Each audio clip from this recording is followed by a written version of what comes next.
성경은 학개와 스가랴 동시대에 활동했던 예언자입니다. 바벨론 포로 이후. 자, 생각을 여는 주제. 그저 질문을 던져보는 거예요. 첫 번째, 시작. 이스라엘에서처럼 성전, 교회는 우리의 삶의 중심을 이루고 있습니까? 구약시대는 성전이지만 신약시대 이후에는 교회죠. 여러분, 성전이 어떻게 발전했습니까? 처음에 광야에서는 성막 혹은 회막이었어요. 근데 솔로몬이 성전을 지었죠. 바벨론 포로기를 거치면서 성전이 무너지고, 바벨론 포로 생활하면서 유대인들은 회당을 만들었어요. 성전에 갈 수가 없으니까. 그래서 지금도 유대인들은 회당에서 말씀을 배우고 나름대로 예배를 드립니다. 그래서 성막이 성전으로, 그리고 성전이 무너진 이후에는 회당으로, 그리고 이 회당이 신약시대에는 뭐로 발전했어요? 교회로 발전합니다. 그런데 중요한 것, 교회는 건물이 아니라 뭐라고요? 사람이다. 눈에 보이는 이 건물이 교회가 아니라는 거예요. 건물이 아니라 사람이고, 사람은 개인이 아니라 뭐라고요? 공동체. 교회는 공동체. 그리스도를 머리로 하는. 우리는 이 몸에 붙어있는 지체들이죠. 우리는 교회 중심의 신앙생활을 하고 있는가? 두 번째, 시작. 하나님의 집 교회에 대한 우리의 태도는 어떠합니까? 교회를 사랑하는가? 정말 교회를 소중히 여기는가? 여러분, 주님의 몸된 교회, 평촌감리교회를 진정 사랑할 수 있기를 바랍니다. 세 번째, 시작. 우리는 하나님이 우리의 왕 되심을 생활 속에서 인정하고 있습니까? 그 빌 브라이트라고 하는 세계 CCC 대학생 선교회 총재를 지낸 빌 브라이트가 내 마음의 의자라는 아주 짤막한 소책자를 썼어요. 아주 중요한 책입니다. 세 마음이 있다는 거예요. 세 마음. 이 세상 사람들은 세 마음이 있는데, 첫째는 내 마음의 의자에 내가 앉아있는 거예요. 그리스도는 내 마음 밖에 있어. 예수를 믿지 않는 사람들이지. 내 마음에 그리스도가 없어요. 내가 내 마음의 의자에 중심에 앉아있어요. 두 번째, 예수를 믿기는 믿어요. 그래서 마음속에 예수 그리스도를 영접했는데 아직도 내 마음의 의자에 내가 앉아있는 거야. 한복판에. 그리고 예수님은 마음속 한 투기로 밀려나 있어. 밀려나 있어. 올바른 그리스도인의 모습이 아니죠. 근데 세 번째, 내 마음의 의자에 누가 앉아 계세요?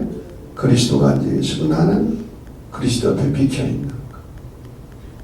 이게 온전한 그리스도인의 모습이라고.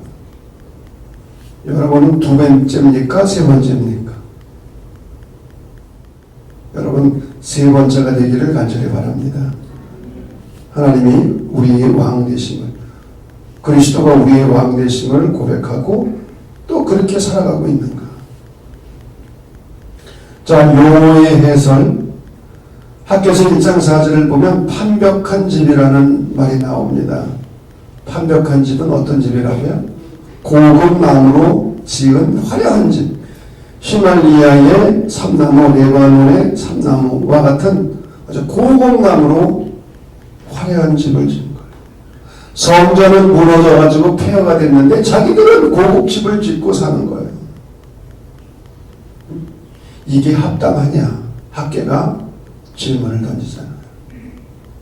네. 에바, 이것은 우리나라의 말과 같이 곡물을 되는 기구입니다. 근데 보니까 여러분 한 마리 몇 리터지요? 한 마리 아시는 분 있어요? 모르겠지 뭐 저도 잘 모르니까 나도. 그래서 인터넷을 찾아보니까 한 마리 3.5리터래요. 3.5리터. 근데 에바는 36.5리터가 되니까 아마 한 가마 정도 되지 않겠나. 10마리 정도 되지 않겠나. 곡물이나 밀가루를 되는 기구입니다. 우리 이해로는 한 가마 정도의 용량을 가지고 있어요. 그냥 큰 거죠. 여기서는 죄악을 담고 있는 그릇입니다. 그 큰 그릇에 죄악이 가득 들어있는 거예요. 이것은 이스라엘 백성들의 죄악된 모습을 상징하는 거예요. 자, 시대적 배경입니다. 주전 539년 페르시아의 고레스 왕이 바벨론을 점령하고 왕이 됩니다. 그리고 1년 뒤인 주전 538년에 그 유명한 회복의 칙령을 공포해요. 이 회복의 칙령의 내용이 뭐냐? 다 고향으로 돌아가라는 거예요. 고국으로 다 돌아가라는 거예요. 이 역사가들에 의하면 이 고레스는 아주 대단한 왕이었어요. 지난번 제가 설교 시간에도 말씀드린 것처럼 점령지를 가면서 부하들에게 명령을 내렸다고 그러거든요. 살인하지 말라, 빼앗지 말라, 파괴하지 말아라. 그래서 오히려 점령지에 있는 사람들이 환영을 했대, 고레스 왕.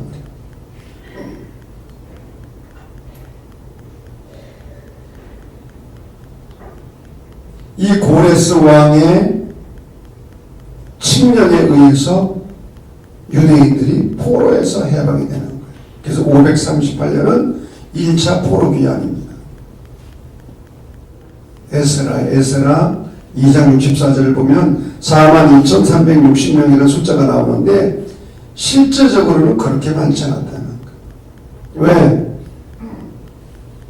포로민들은 49년 동안 바벨론에서 많은 자유와 풍요를 누렸어요.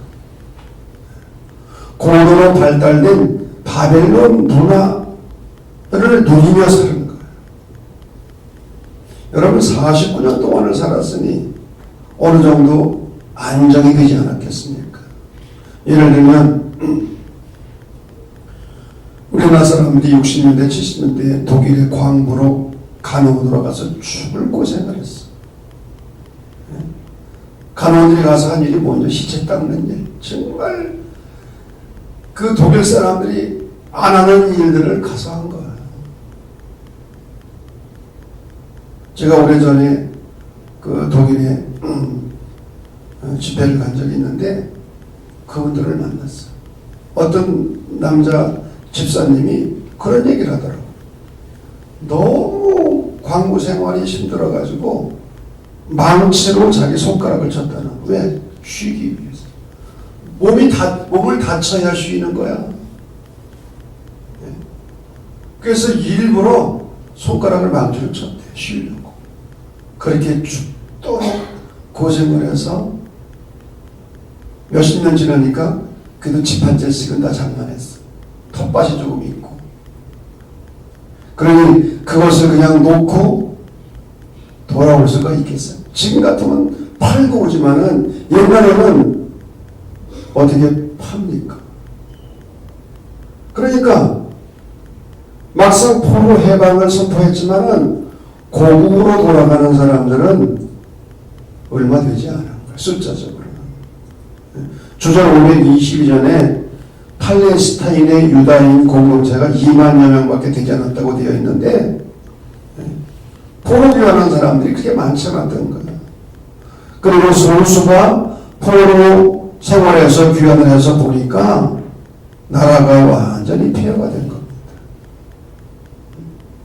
성전도 무너지고 성벽도 무너지고 땅은 황폐화되었고, 그러는 가운데서는 총독 스룹바벨과 대제사장 여호수아가 중심이 되어서 성전 건축을 시작을 하기는 합니다. 그런데 곧 중단됩니다. 그 이유는 무엇 때문이라고요? 유대 땅에 남아있던 유대인들과 사마리아 사람들이 파괴를 하는 거예요. 그 이유는 무엇 때문이라고요? 옛날이나 지금이나 똑같아. 주도권 싸움. 누가 주도권을 쥐느냐. 오랜 세월 동안 바벨론 포로 생활하다가 돌아온 사람들에게 나라의 주도권을 줄 수 없다는 거예요. 그래서 방해를 하고 공격을 하고, 그래서 성전 건축을 하려고 하다가 그냥 또 중단돼 버리고 말한 거예요. 그렇게 18년의 세월이 지나갔습니다. 정치적 좌절, 영적 피로, 민족의 분열, 이것이 그 당시 유다 공동체의 모습이었어요. 이런 상황 속에서 학개와 스가랴는 성전 재건을 통한 신앙 쇄신을 외친 거예요. 자, 그래서 말씀의 해석을 보면 첫 번째, 성전 재건을 위한 호소, 성전 건축 지연의 결과. 백성들은 여호와의 전 건축할 때가 되지 않았다고 말하는 거예요. 그런 상황인데, 그러면서 자기들은 판벽한 집에 거하는 겁니다. 고급 집을 짓고, 요즘 같으면 고급 빌라를 짓고,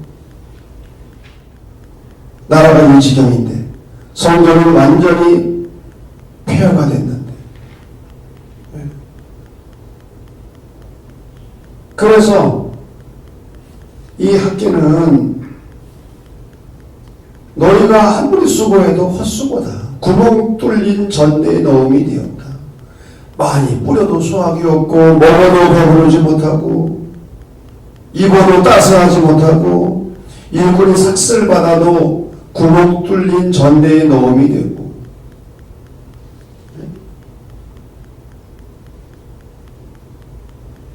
심지어는 자연재해까지 당하게 되었다는 거예요. 그러면서 성전 건축을 독려합니다. 독려. 격려라는 말보다는 독려로 바꿔주세요. 독려하는 거예요. 독촉하고 격려하는 거예요. 그때 백성들이 청종합니다. 귀를 기울여 듣습니다. 그리고 성령의 감동을 받습니다.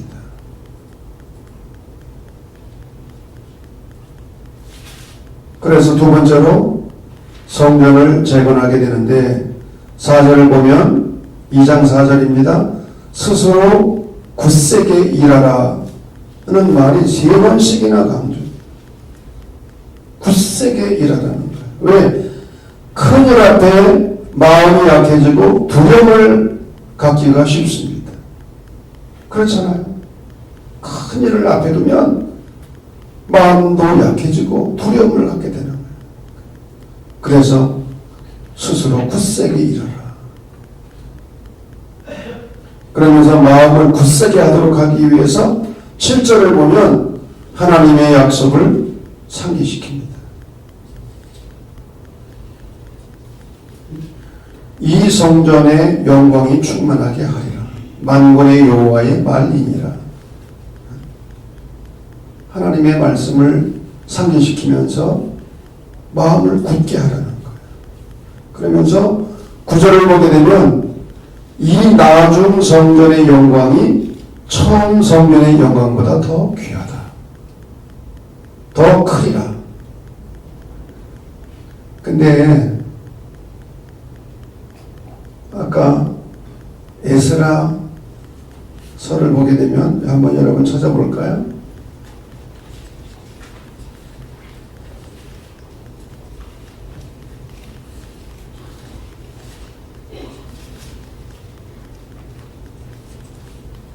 에스라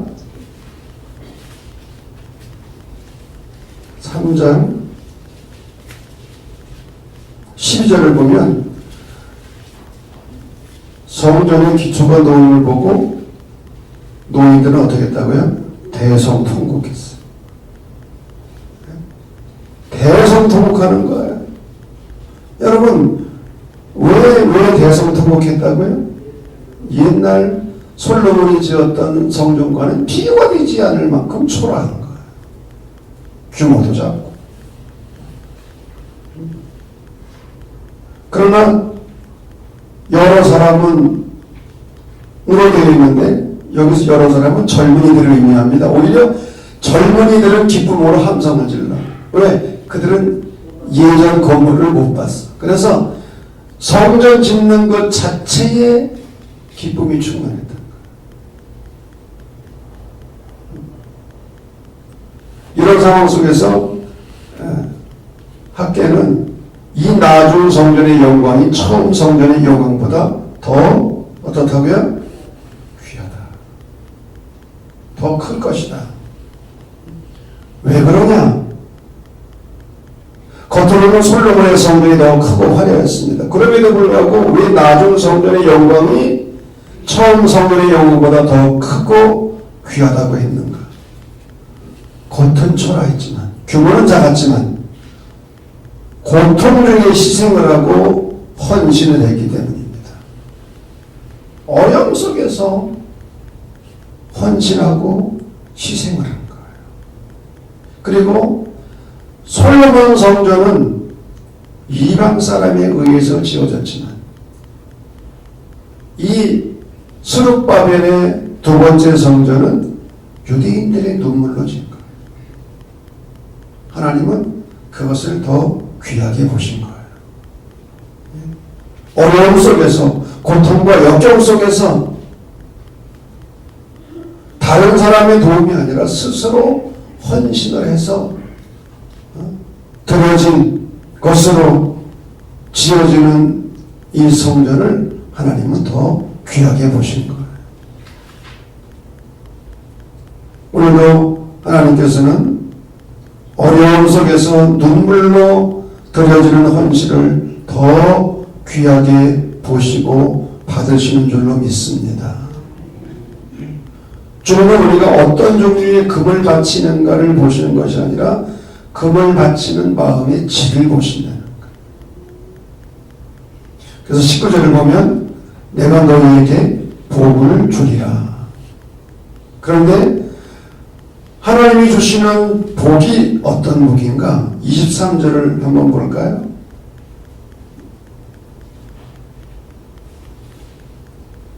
학개서 2장 23절 시작. 만군의 여호와가 말하노라. 스알디엘의 아들 내 종 스룹바벨아 여호와가 말하노라. 그날에 내가 너를 세우고 너를 인장으로 삼으리니 이는 내가 너를 택하였습니다. 인장으로 삼는, 인장으로. 도장으로 삼는다. 도장은 권위의 상징입니다. 하나님께서 중요한 존재로 쓰시겠다는 거예요. 여러분, 우리가 어려움 속에서 주님을 향해서 순수하게 헌신할 때 하나님은 아시고 사용해 주시는 줄로 믿습니다. 가장 큰 축복은 하나님께 쓰임받는 겁니다. 아멘을 안 해도 그래요. 하나님께 내가 쓰임받는다. 이것보다 더 큰 축복이 어디 있어? 하나님은 어려움 속에서 눈물로 그리고 헌신으로 바칠 때에 그것을 귀히 받으시고 당신의 도구로 귀하게 쓰신다고 하는, 이게 복이라는 거예요. 자, 스가랴를 보게 되면 8개의 환상이 나옵니다.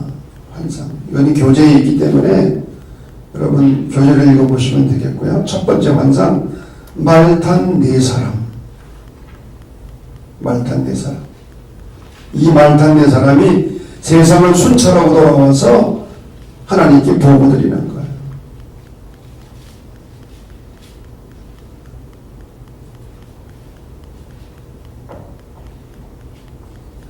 하나님께서 백성들을 70년 동안 바벨론 포로 기간 동안 돌 돌보지 않으셔서 백성들이 실망하고 있다는 거예요. 하나님이 우리를 버리지 않았는가. 그래서 하나님께서 이들을 통해서 위로의 말씀을 전해주시는 환상입니다. 그 위로가 뭡니까? 메시아가 도래할 것이다. 두 번째 환상은 네 뿔과 대장장이. 네 뿔은 유다 백성을 괴롭힌 네 나라를 가리키고 네 대장장이는 이들을 처벌하기 위해 보내진 사람들입니다. 메시아가 도래하기 전에 이스라엘 백성들의 원수들을 제거해 주신다는 것. 세 번째 환상, 청량줄을 든 환상입니다. 청량줄을 든 사람은 성전 지을 땅을 측량하는 사람입니다. 이 환상은 예루살렘에 성벽을 쌓을 필요가 없음을 말해줍니다. 왜? 새로운 메시아 시대에는 하나님 자신이 성벽이 되어주시기 때문에 하나님께서 성벽이 되어주셔서 지켜주신다는, 이게 얼마나 큰 은혜예요. 여러분 1년 동안도 하나님께서 우리의 삶에 성벽이 되어주시기를 바랍니다. 하나님께서 당신의 백성들을 보호해 주신다는 것. 네 번째 환상, 새 옷을 입은 대제사장. 여호수아가 입던 더러운 옷이 벗겨지고 아름다운 옷과 깨끗한 관이 쓰여지는 거예요. 이 예식을 통해서 대제사장과 그의 백성들이 깨끗하게 되어서 메시아 도래와 함께 평화와 번영을 누리게 됨을 이야기하고 있는 겁니다. 자, 중요한 것은 이 다섯 번째 환상입니다. 순금 등잔대와 두 감람나무의 환상입니다. 순금으로 만들어진 등잔대 하나와 두 감람나무. 여기서 황금 등대는 예루살렘 성전을 의미하는 것이죠. 그리고 두 감람나무는 두 지도자, 정치적 지도자인 스룹바벨, 신앙적 지도자인 대제사장 여호수아. 이 두 사람을 통해서 예루살렘 성전이 재건될 것을 환상을 통해서 보여주시는 거예요. 그런데 이스라엘 백성들은 패배의 의식에 사로잡혀 있었습니다. 도대체 우리가 어떻게 할 수 있단 말인가? 가진 것도 없고 상황이 너무나 좋지 않아요. 너무 어려워요. 그런데 어떻게 우리가 대역사를 할 수 있단 말인가? 패배의 의식에 사로잡혀 있을 때 하나님께서 스가랴를 통해서 주신 중요한 말씀이 있습니다. 스가랴 4장 6절 말씀. 만군의 여호와께서 말씀하시되 이는 힘으로 되지 아니하며 능력으로 되지 아니하며 오직 나의 영으로 되느니라. 이 본문은 스가랴서에서 가장 핵심적인 말씀이에요. 힘으로도 되지 아니하고 능력으로도 되지 아니하고 오직 나의 영은. 여기서 힘과 능력은 인간이 동원할 수 있는 모든 능력을 의미하는 거예요. 정치, 권력, 군대의 힘, 재물의 힘, 육체의 힘, 인간이 할 수 있는 모든 능력을 의미하는데 성전을 건축하고 주의 일을 한다고 할 때 이런 것 가지고 되지 않는다는 거예요.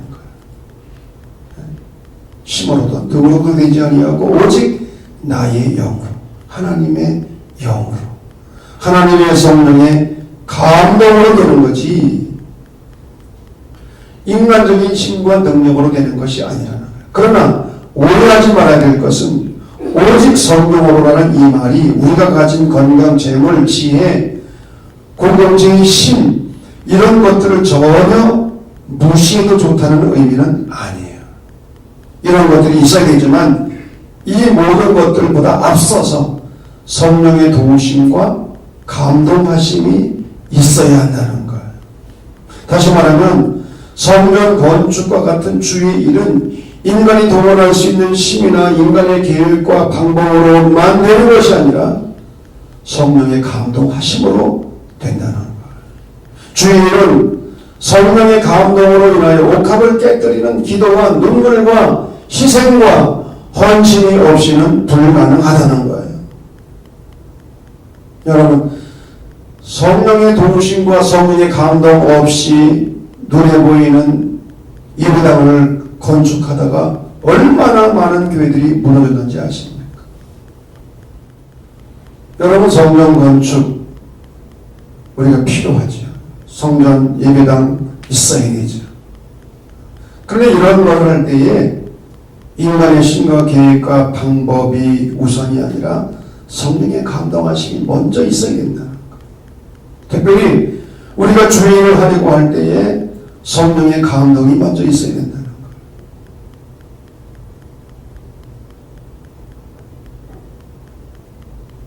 여섯 번째 환상, 날아가는 두루마리입니다. 메시아 도래에 앞서서 죄인들을 징벌하시는 것을 상징합니다.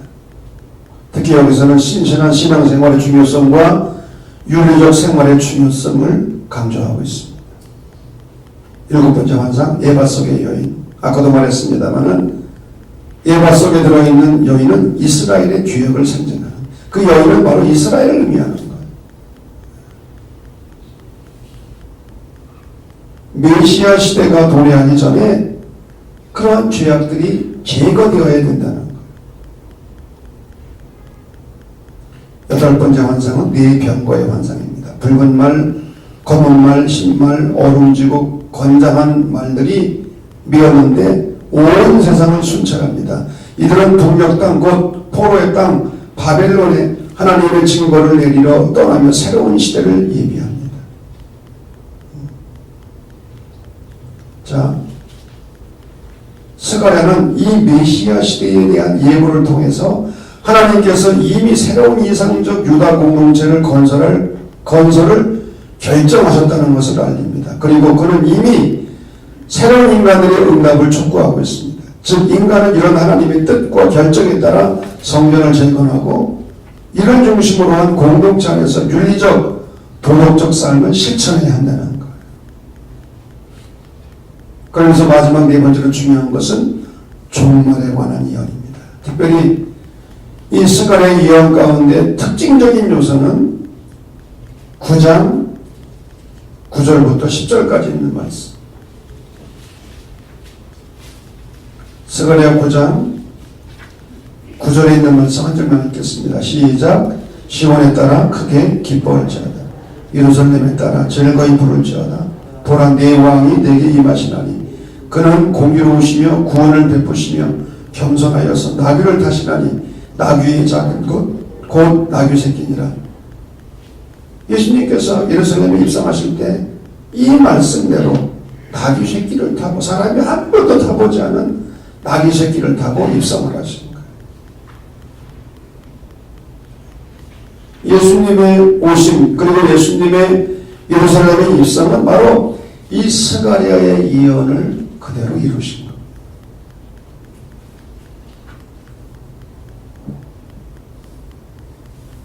자,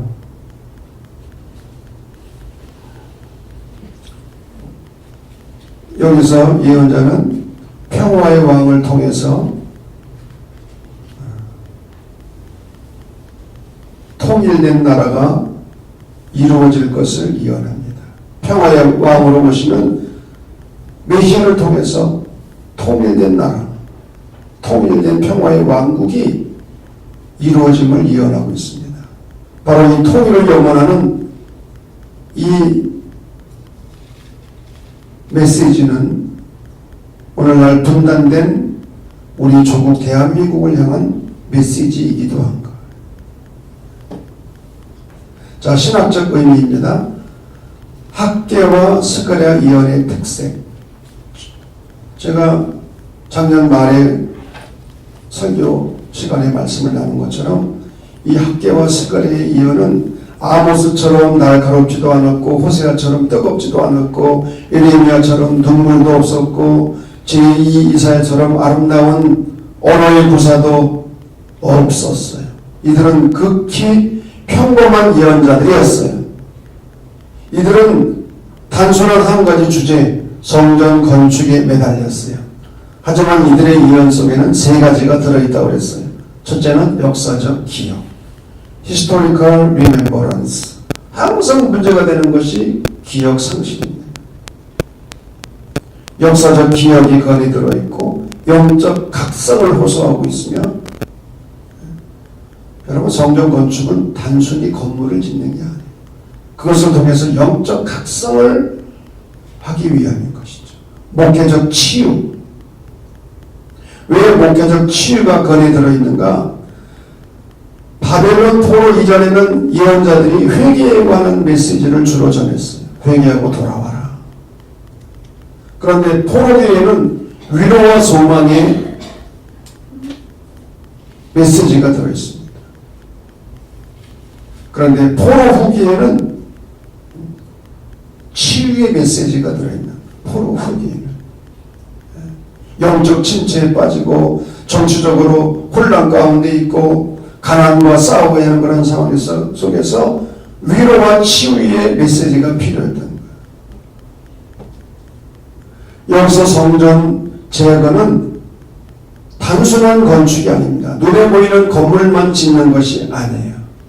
오히려 잃어버렸던 하나님과의 언약을 다시 찾고 영적으로 치유를 받고 영적인 각성을 일으키고,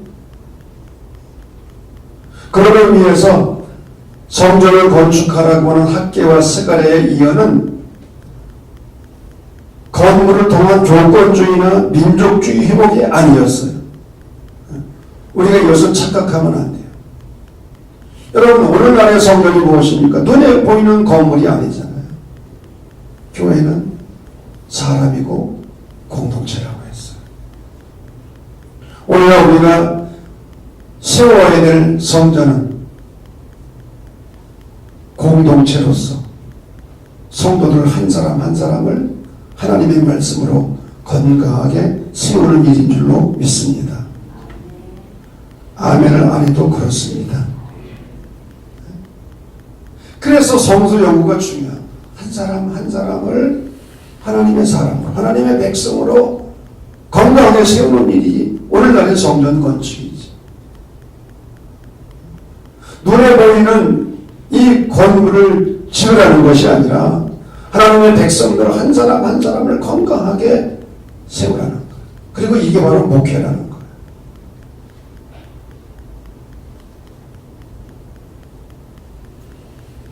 우리 한 사람 한 사람이 스스로 하나님의 사람으로, 하나님의 백성으로 건강하게 세워질 뿐만이 아니라 또 다른 사람을 세우는 일에도 헌신하고 쓰임받을 수 있기를 간절히 바랍니다.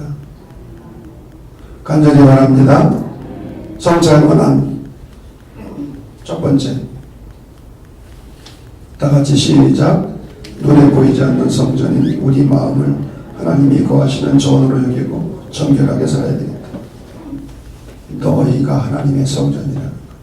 하나님의 영이 너희 안에 거하고 계시다. 여기서 너희는 한 사람 한 사람을 의미하기도 하지만 또 공동체를 의미하기도 하는 것이죠. 두 번째, 시작. 교회 중심, 말씀 중심의 신앙생활을 하여야 하겠다.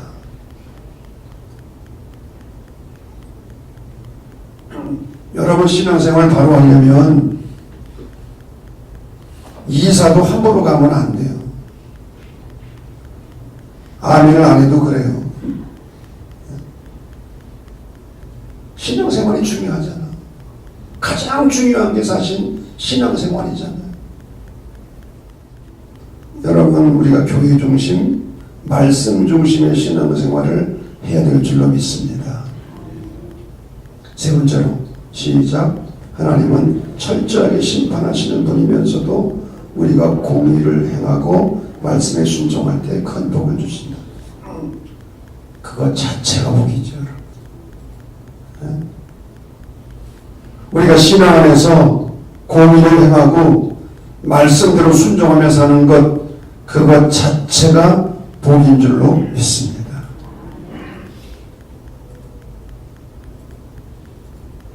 제가 첫 번째 힘의 기도를 하면서 내면 세계의 질서가 얼마나 중요한지를 말씀드렸잖아요.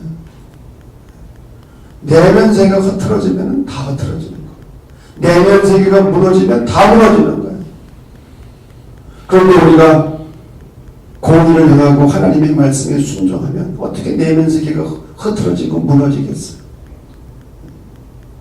우리가 말씀대로 순종하며 공의와 정의를 행하며 사는 것 자체가 은혜요 복인 줄로 믿습니다. 이런 은혜가 우리 가운데 늘 함께하기를 주 이름으로 간절히 축원합니다.